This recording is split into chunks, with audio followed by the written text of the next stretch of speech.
ஒருத்தனை அடித்து கொலை செய்து விசாரிக்கிற அளவுக்கு இதிலே காவல்துறையினர் நடந்து கொண்டிருக்கிறார்கள் என்று சொன்னால் அந்த அளவுக்கு அழுத்தம் கொடுத்த மேலதிகாரி யார்?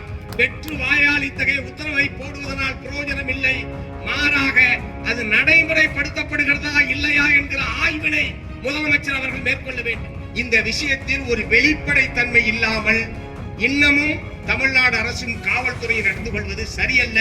ஸ்டெர்லைட் துப்பாக்கி சூட்டிலே நியாயம் வேண்டும் என்பதற்காக போராடியது அன்றைக்கு இருந்த திராவிட முன்னேற்ற கழகம். இன்றைக்கு வரைக்கும் ஒரு போலீஸ்காரன் கூட தண்டிக்கப்படவில்லை. எப்பா துப்பாக்கி ஆட்ட சுட்டுக் கொண்டவங்களே ஒண்ணும் பண்ணல, பல்ல புடுங்கின பல்வீர் சிங்க ஒண்ணும் புடுங்கல. அதனால நம்மளும் சேர்ந்து நம்ம அடிச்சாலும் நம்மளையும் ஒண்ணும் பண்ண போறதில்லை தமிழ்நாடு அரசாங்கம் என்கிற தைரியத்தை காவல்துறையினர் பெற்றிருக்கிறார். நான் இப்போது சொல்லுகிறேன், காவல்துறையினுடைய இதயம் கெட்டுவிட்டது. ஸ்டெர்லைட் துப்பாக்கி சூட்டிலே நியாயம் வேண்டும் என்பதற்காக போராடியது அன்றைக்கு இருந்த திராவிட முன்னேற்ற கழகம்.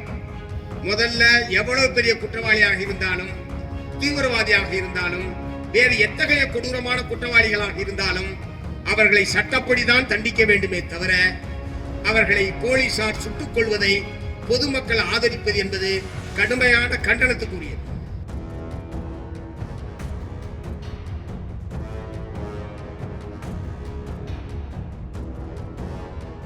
ஒருத்தனை அடித்து கொலை செய்து விசாரிக்கிற அளவுக்கு இதிலே காவல்துறையினர் நடந்து கொண்டிருக்கிறார்கள் என்று சொன்னால் அந்த அளவுக்கு அழுத்தம் கொடுத்த மேலதிகாரி யார் என்கிற மிக முக்கியமான கேள்வி என்பது நமக்கு முன்னால் இருக்கிறது. முதலமைச்சர் மீண்டும் மீண்டும் சொல்கிறார், பொதுமக்களை மரியாதையாக நடத்த வேண்டும், காவல் நிலையத்துக்கு புகார் கொடுக்க வருபவர்களை உட்கார வைத்து பேச வேண்டும். எனவே முதலமைச்சர் வெற்று வாயால் இத்தகைய உத்தரவை போடுவதனால் பிரயோஜனம் இல்லை, மாறாக அது நடைமுறைப்படுத்தப்படுகிறதா இல்லையா என்கிற ஆய்வினை முதலமைச்சர் அவர்கள் மேற்கொள்ள வேண்டும். வெறும் வாயால் சொன்னால் கேட்க மாட்டார்கள். ஆகவே பொதுமக்களை மதித்து நடந்து கொள்வது, சட்டத்தை மதித்து நடந்து கொள்வது, மனித உரிமைகளை மதித்து நடந்து கொள்வது, இதை மீறி நடந்தால் போலீஸ்காரர்கள் தண்டிக்கப்படுவார்கள் என்கிற நிலைமையை தமிழ்நாட்டில் உருவாக்குவதன் மூலமாகத்தான் இத்தகைய சம்பவங்கள் நடைபெறாமல் தடுக்க முடியும். துப்பாக்கிச்சூடு நடந்த போது எதிர்த்து போராடியவர் தான் இன்றைய முதலமைச்சர். ஸ்டெர்லைட் துப்பாக்கி சூட்டிலே நியாயம் வேண்டும் என்பதற்காக போராடியது அன்றைக்கு இருந்த திராவிட முன்னேற்ற கழகம். ஆனால் நீதிபதி அருணா ஜெகதீசன் இன்னார் தான் சுட்டார், இவரவர்கள் உத்தரவிட்டதனால் தான் அது துப்பாக்கி சூடு நடைபெற்றது, எந்தெந்த போலீஸ் அதிகாரிகள் எல்லாம் இந்த துப்பாக்கி சூட்டுக்கு காரணம் என்று விரிவான அறிக்கை அரசிடம் கொடுத்ததற்கு பிறகும் இன்றைக்கு வரைக்கும் ஒரு போலீஸ்காரன் கூட தண்டிக்கப்படவில்லை.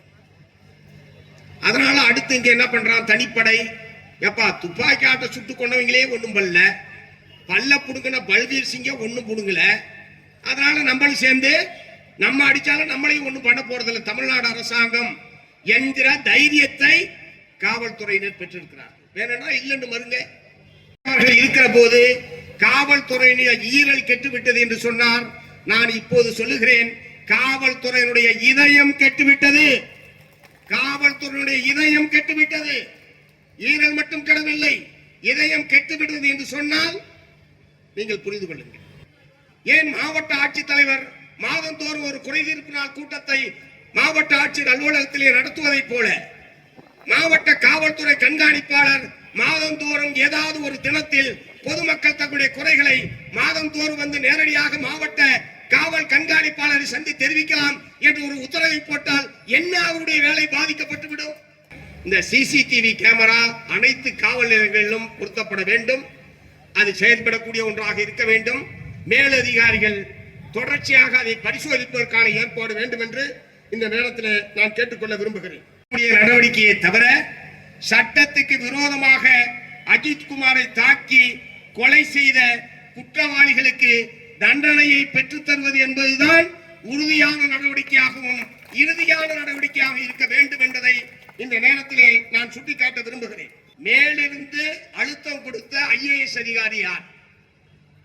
ஆனால் யார் அந்த ஐஏஎஸ் அதிகாரி என்பதை அந்த டிஎஸ்பியினுடைய போனையோ எஸ்பியினுடைய போனையோ அல்லது அந்த அதிகாரி ஒருவேளை காவல்துறை இயக்குனர் அலுவலகத்தில் இருந்த ஒரு அதிகாரியிடம் ஒருவேளை பேசியிருந்தால் அவருடைய தொலைபேசியை வாங்கி பார்த்திருந்தாலே யார் அவர், என்ன சொன்னார், இவர் அவருக்கு என்ன சொன்னார், அவர் அவருக்கு என்ன சொன்னார், அவர் தனிப்படைக்கு என்ன சொன்னார், என்கிற எல்லா தகவல்களும் எல்லா வண்டவாளமும் தண்டவாளத்தில் ஏறி இந்த விஷயத்தில் ஒரு வெளிப்படைத்தன்மை இல்லாமல் இன்னமும் தமிழ்நாடு அரசும் காவல்துறையும் நடந்து கொள்வது சரியல்ல என்பதை மார்க்சிஸ்ட் கம்யூனிஸ்ட் கட்சியின் சார்பில் நான் தெரிவித்துக் கொள்ள விரும்புகிறேன். காவல்துறையை சார்ந்தவர்கள் உச்ச நீதிமன்றத்தினுடைய கைது நடவடிக்கை சம்பந்தமாக உச்ச நீதிமன்றத்தினுடைய வழிகாட்டுதல்களை யாருமே கடைபிடிப்பதில்லை. ஏன் கடைபிடிக்கவில்லை என்று ஆட்சியாளர்களும் கேட்பதில்லை.